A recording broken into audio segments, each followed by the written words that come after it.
Ms. Anderson, are you sitting with the CSIR board? Yes, I am. Why is that important?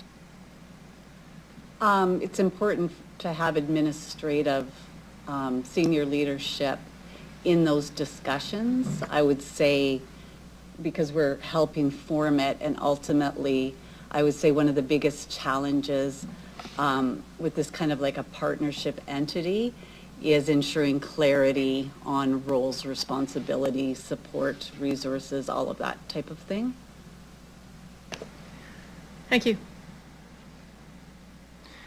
So in Rewind, and we talked about it a little bit, November decision was made to sue the city manager. My concern is not with a citizen member, but rather by Councillor Stevens with legal representation by Councillor LeBlanc. Prior to, and they were suing the body of council's sole employee.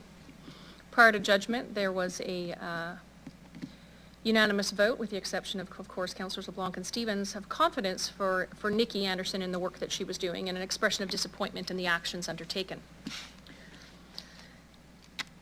In the middle of all of this, there were postings on Councillor LeBlanc's social media about fight like hell. I will remind council that who he was fighting like hell against was our city manager, our sole employee. So the matter goes to court. It's dismissed with costs because the court's appropriately recognized. There were other avenues available to take. And so the question becomes, why were those avenues not taken?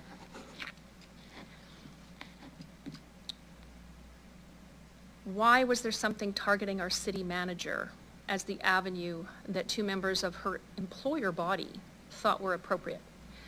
Then the week after budget deliberations, Dan LeBlanc posted to his social media, I'll quote, "We failed. There's nothing embarrassing about being on the losing side of that vote. It's embarrassing and shameful to be on the winning side of it. Majority of council who voted, you've been called embarrassing and shameful by your colleague."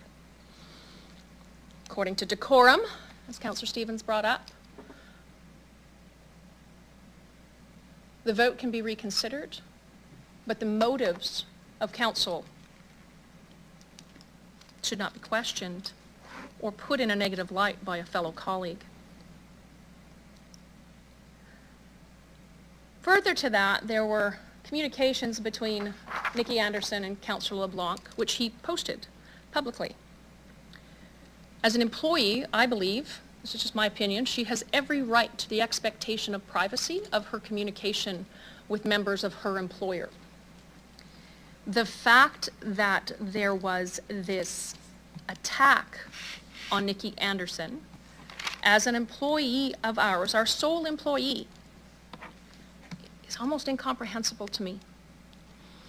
Nikki now has the CSIR boards and the work underneath it that the city is involved to support, has it moved into her office. I'm going to ask yourself to put yourself in Ms. Anderson's shoes when she shows up at that board meeting and it's Councillor LeBlanc who is there. I'm going to suggest that she feels intimidated. She felt harassed with a lawsuit. Those are just my words.